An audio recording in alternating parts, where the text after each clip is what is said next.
بسم اللہ الرحمن الرحیم۔ السلام علیکم ناظرین، آج کی اس ویڈیو میں ہم آپ کے ساتھ اللہ تعالیٰ کا دنیا بنانے اور حضرت آدم علیہ السلام کو پیدا کرنے کے بارے میں کچھ اہم معلومات بتائیں گے۔ خالق کائنات پروردگار عالم رب العالمین کو جب دنیا بنانے کا خیال آیا تو اس نے کن کہا اور یہ دنیائے رنگ و بو وجود میں آ گئی۔ اللہ تعالیٰ نے اس میں پہاڑ، دریا، سمندر،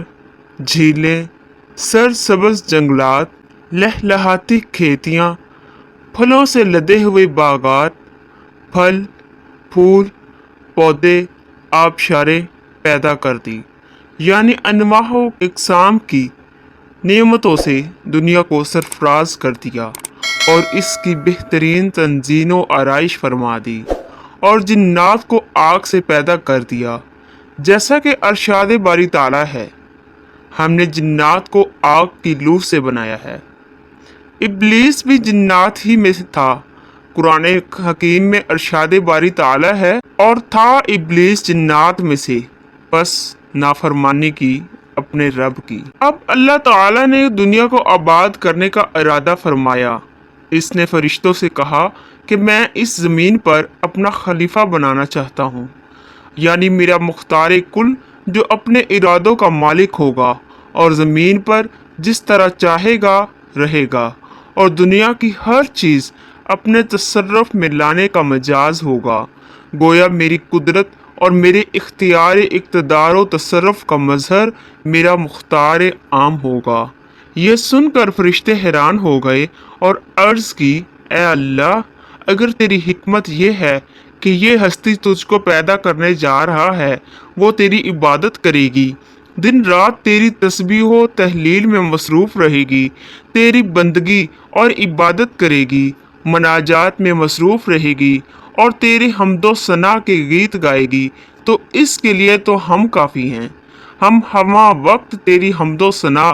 تسبیح و تحلیل کے ترانے پڑھتے رہتے ہیں، ہر لمحہ تیری عبادت میں مصروف رہتے ہیں اور بے چون و چرا تیرا حکم بجا لاتے ہیں۔ ہم کو تو اس خاکی سے فتنہ فساد کی بو آتی ہے، ایسا نہ ہو کہ یہ تیری زمین میں خرابی اور خون ریزی کرے اور فتنہ فساد برپا کر دے۔ یا الہی، تیرا یہ فیصلہ کیا حکمت رکھتا ہے؟ اللہ تعالیٰ نے فرشتوں کو خبردار کیا کہ جلد بازی سے رائے قائم نہ کرو اور ذہن میں رکھو کہ خالق میں ہوں۔ مخلوق کو خالق کے معاملات میں جلد بازی سے ہرگز کام نہیں لینا چاہیے۔ اس کی جانب سے حقیقت حال کے اظہار سے قبل ہی شک و شبہ سامنے نہیں لانا چاہیے، اور وہ بھی اس طرح کہ اس میں اپنی برتری اور برائی کا پہلو نکلتا ہو۔ خالق کائنات جانتا ہے جس سے تم بے بہرہ ہو،